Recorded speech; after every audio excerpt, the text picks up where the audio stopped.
The fog of war usually refers to people on the battlefield who see things that aren't really there, or things that may not be there are really there. Well, this now also applies to some of the combatants on social media who are taking sides in various wars. And so let's use the latest example from Israel and Hamas in Gaza, where there was this hospital there was an explosion at the hospital several nights ago. To set this up, I want to introduce you to an Israeli influencer on social media. His name is Hananya Naftali. He has nearly 500,000 followers across multiple platforms. He's a fierce defender of Israel. He's a staunch supporter of Israel's war against Hamas. And he often provides some really interesting insights and compelling information that guides a lot of people who are trying to understand the conflict. Well, on the night of the explosion at this hospital in Gaza, as Palestinian officials were reporting to Reuters that this had been an Israeli airstrike and that hundreds of people had been killed, Naftali jumped into the story. As PolitiFact writes, after the hospital blast, Naftali initially posted October 17th on X, breaking: Israeli Air Force struck a Hamas terrorist base inside a hospital in Gaza. A number of terrorists are dead, according to social media screenshots, because Naftali's post was deleted within a couple of hours.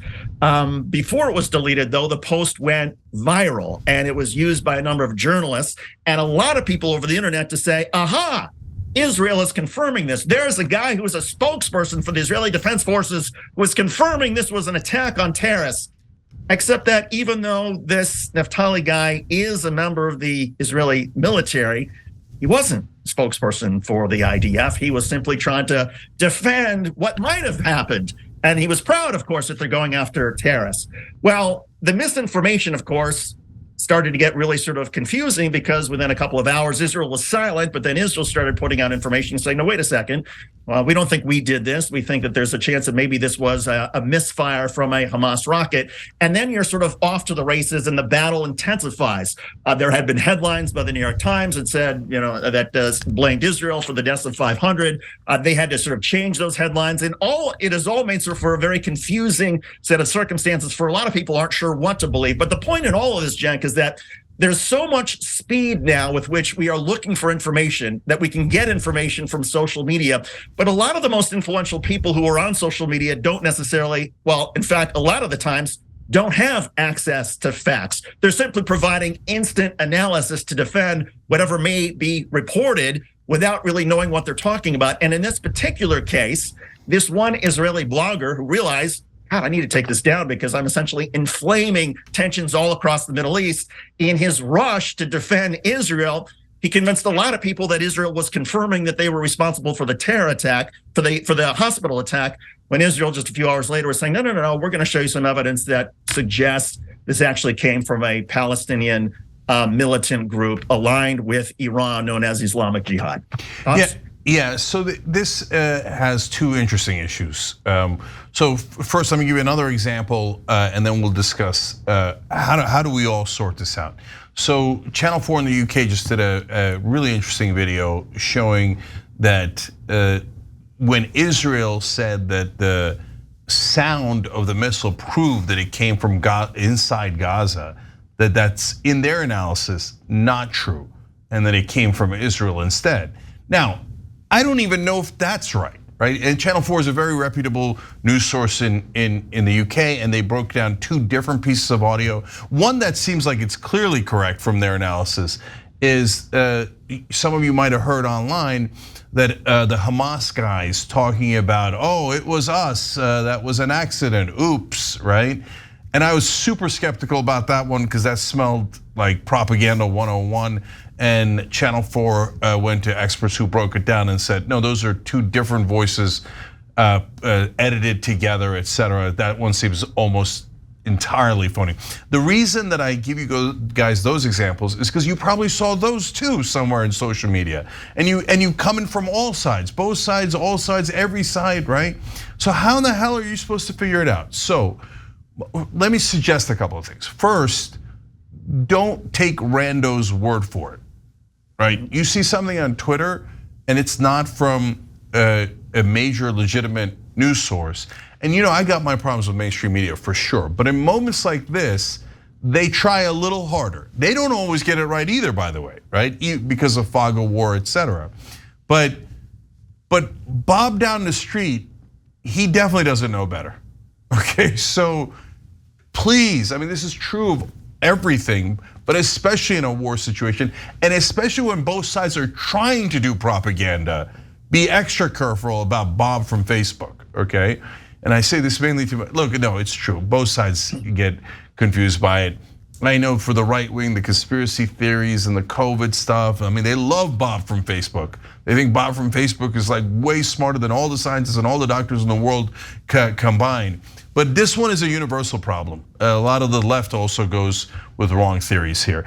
So then the second thing that I would propose, and then I'm curious what you guys think, is whoever's doing the bombing and is the aggressor at the moment, in my opinion, should have the rebuttable presumption that they're guilty, okay? So now that presumption can be rebutted. So let me explain what I mean.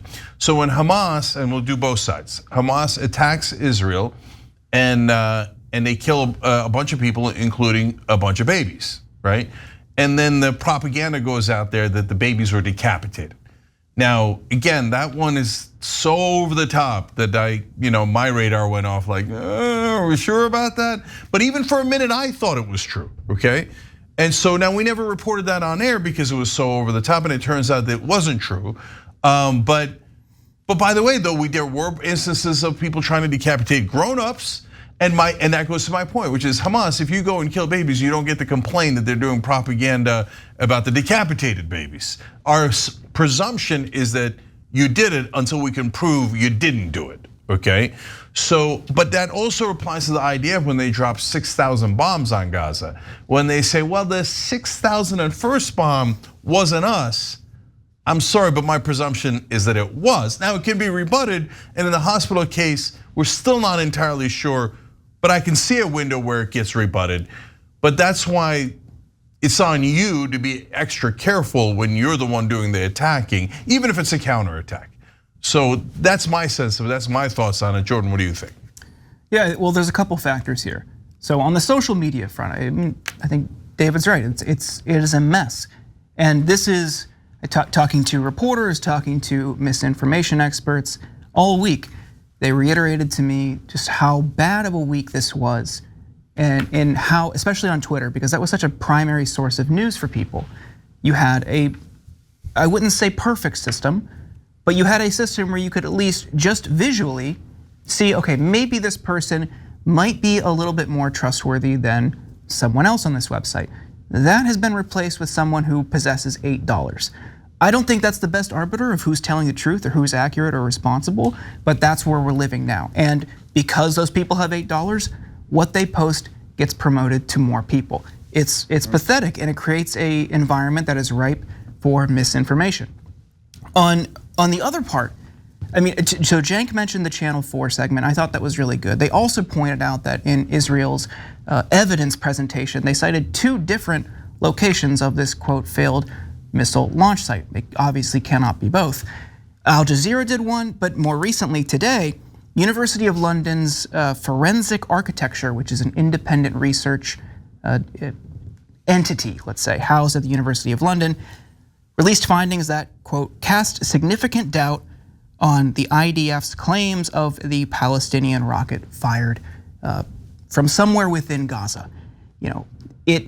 All of these things together, I would hold with more weight than Israel's government, the United States' government, or any ally of Israel. Any government running to their defense on this front, I can't take at face value, just like you can't take Hamas's claims at face value.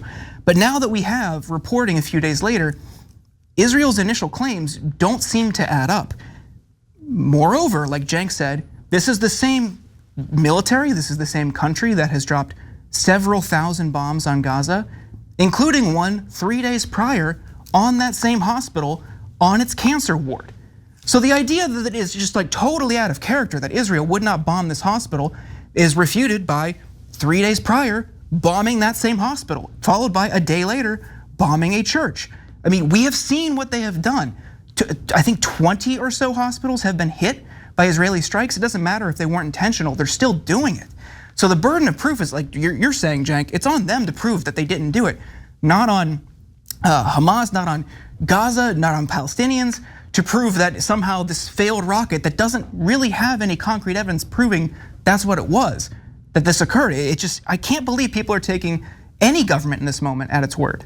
So let me say one more thing about that, and then David, I'm curious what you think. So when you say any other government, for example, the American government, the Pentagon lies on a regular basis when it hits the wrong target. Its MO is to lie about it, wait 2 weeks, and then the good news is half the time they then confess later once it's out of the news cycle, then it gets buried in the back of the paper and nobody ever sees it, right? But so like we hit a wedding, killed 46 people in Afghanistan, pretended it wasn't us for a long, long time and then finally admitted it. And then, because they don't want to say, yeah, we killed all those people in a wedding. So of course the government's gonna lie about it. And then they'll do propaganda sometimes, it's like over the top. Like when we went and got bin Laden, the first thing that they said was he hid behind his wife like a coward. I was like, look, bin Laden's a terrible guy. You don't need to add the extra mustard on that story. Like that's such obvious propaganda 101, right? And so, but I'll give you in my mind, the perfect example. We would always say that we got Al-Qaeda's #2. You guys remember that during Iraq War? Constantly, like 2 weeks later, we got Al-Qaeda's #2. So we got to a point where we're like, we assumed there was a rebuttable presumption that the Pentagon was lying, and we did not get Al-Qaeda's #2, right?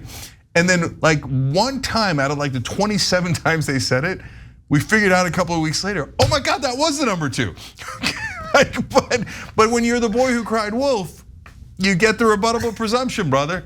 Okay, so that's my sense. But what do you think, David? Well, look, I'm torn because putting aside whatever the Pentagon and Israel and the US government and even Hamas may be saying about this, and I do think everything should be treated with skepticism. For me, personally, I'm torn because my own sort of expertise goes back to 20 some years ago when I was a Pentagon correspondent and had to learn all about JDAMs, the type of bomb and missiles that the United States has been dropping in Iraq and Afghanistan, and that Israel's been dropping in Gaza.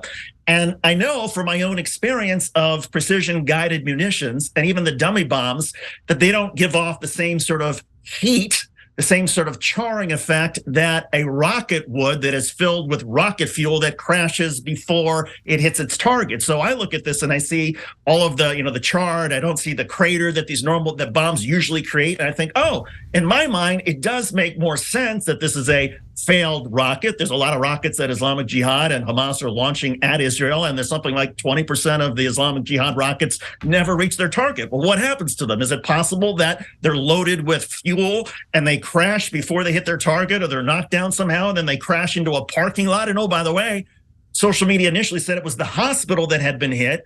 And then very quickly I saw an interview, maybe it was CNN, where the doctor of the hospital said, oh, I was wondering whether or not our emergency room was still surviving, and he was in the hospital. And then it turns out, well, it's the parking lot. Well, if it's a parking lot, a precision guided munition you wouldn't aim for a parking lot if your goal is to take out terrorists who are hiding in a hospital. So the point in all of this is that at what point does our own personal expertise matter? And to me, the solution to all of this, regardless of whether it's me tweeting about this in my perspective or whether it's reporters, what's missing from all of this is attribution.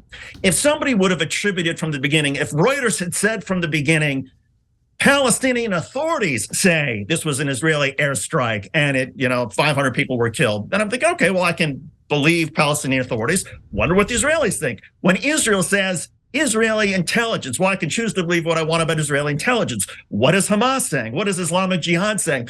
The issue that I have is when news organizations do what so many people on Twitter do and just say, well, we know Israel did it, or we know Hamas did it, or even with the Hamas attack in southern Israel, when those images was first coming in, I wanted to know, okay, who's providing these images? Are these, people who are at the kibbutzim? Are these Israeli media? Because in that initial fog, it's so important for all of us who are trying to figure out exactly what's going on to know what is the source so that we can make our own judgments about whether this might be accurate or inaccurate or misleading or shaded because of a point of view. And too much, I think, of both reporting and too much, certainly on social media, is people just put up things that they claim to be true without saying where they got it from. And to me, the solution is, look, you can put up any claim you want.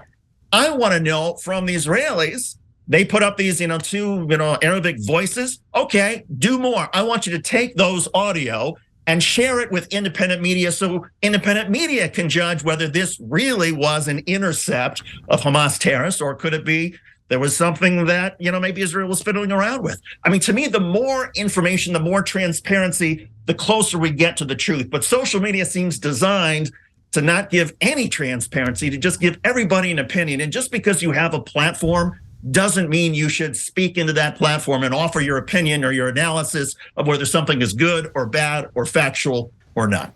Yeah, so there's at least one thing we all agree on, and then I want to end on a Ben Mankiewicz rule. So look for the source, guys. It's social media is a hall of mirrors. Everything is an illusion, right? So look for the source, dig in a little bit more, and if you're a news organization, do attribution.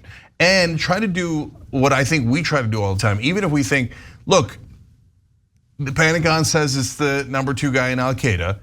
Our sense is that is unlikely to be true because of the track record that the Pentagon has. Now, it might turn out to be true, but right now we are presuming that it is not, right? So, and by the way, we did that with the hospital story. The IDF's record on being honest is miserable. But by the way, the people who say the Palestinian Ministry of Health is basically the Palestinian government and hence run by Hamas, there's an element of truth to that as well, and so you should be really careful. But in the track record of all the different conflicts that Israel has had when they did incursions to Gaza, etc., the United Nations and reporters later generally say that the Palestinians reported relatively accurate numbers, and much more so than the IDF. And so now that's context, but to this day, I don't know who bombed the hospital. I really don't know, and that leads me to the Mankiewicz rule, which is, it's okay to every once in a while say, I don't know. Like maybe we'll figure it out in a week, maybe we'll figure it out in 2 days, but sometimes it's okay. And here's the conflict, guys, and the balancing act. I don't want you to get me wrong, because if we say I don't know too often and we just take the government's word or you take Hamas's word, then that delays getting relevant information to people. And so the reason the Pentagon lies on a consistent basis is because they don't want you to do anything about their wrongdoing. And they know that if you wait a week or two, you'll do nothing about it. So I don't want to aid and abet propaganda from wherever it comes. But when you really don't know, and there aren't good sources and there isn't the proper attribution, then it's okay to say, for the moment being, we don't know. On that point, Cenk, I got hammered several years ago when the Obama administration did the Osama bin Laden raid, and then they said that they buried the body at sea. And I thought that was a huge mistake. And I thought, okay, if we don't see the body, even if it's got bullet holes in the forehead, if we don't see video of the actual raid, how do we know for sure that they got bin Laden? How should we feel? And I was drowned out, and I was drummed out in a lot of conversations because I thought, are we really going to go with this? And everyone, people were celebrating and singing the Star Spangled Banner at the White House. Oh, can't you just celebrate we got bin Laden? I didn't get bin Laden. I didn't see it. Nobody has shown me that. Now, did I eventually come around to the idea that, yeah, I bet they probably did kill bin Laden? I can't imagine the US would engage in that level of a lie. But I remember feeling very lonely and thinking, why do I need to go along with the parade here? I want to see this. I want transparency. Yeah, I couldn't agree more. By the way, you're 100% right. Not that we didn't get bin Laden, that's a different question. But the point that you're making of show the picture, what are you going to create a conspiracy theory for the ages? Why wouldn't you show the picture? Now, and as Dave, to borrow another Young Turks co-founder line, Dave Kohler, and once you create a mystery, he always goes, now we'll never know. Right? And now we'll never know. So if you're a government, if you're Hamas, you're Hamas. You're not gonna go around and be like, okay, now let me give you immaculate, blah, blah, blah, right? So if you're Al-Qaeda, the bar is so freaking low, right? But if you're an official government and you're supposed to be the good guys, America, Israel, our allies, whoever it might be, it is incumbent upon you to present evidence. Yeah. I guess my final point is it's always important to ask questions, even if you might be sympathetic or initially believe the claims. Okay, well, just something to prove it, so we know. To relate it to this crisis or this relationship between Western media and Israel. I mean, Shireen Abu Akleh, she was killed by the IDF. Initial reports was that it was from Hamas. Then it was, it's crossfire. And every step of the way, the New York Times especially took Israel's line. And Israel then said, oh, we investigated ourselves and found no wrongdoing. We had nothing to do with this. Okay, well later it turned out they actually did do it. And then it turned out that it seemed deliberate because the bullet holes in her neck were between her helmet and her flak jacket. That is not accidental, especially when they're conducting a raid on a refugee camp. So all of these moments, even if it's difficult, even if it's emotional, we have to question all of these initial claims by any party with a stake in this. And that includes the United States, whether it's Israel, Hamas, United States, any ally. You have to give a grain of salt to anything that they say. Yeah, and I'm just going to repeat one last time that it's obvious that you should take what Hamas and Al Qaeda say with a giant grain of salt, right? And so, but we should expect our governments to do better. And unfortunately, their track records are not great in doing better. So that's on us too. Look, I wish everybody on social media would do better. And instead of just taking anybody's word for it or any tweeting, just retweeting it, people should be more critical and trying to say, okay, well, this is an interesting tweet and it strikes a chord in me, but I want to know more. Where is this person getting this? What is that source? Should I believe that source? There's so many questions that we need to be asking, and yet we just sort of assume now, if it's on social media, it must be true. No, it's not. Yeah, okay, that's the thing we can all definitely agree on. If your rule is, if it's on social media, it must be true. No, incorrect rule, incorrect rule. Thanks for watching. If you become a member, you get to watch all this ad-free, except for, of course, this ad. Still, hit the join button below.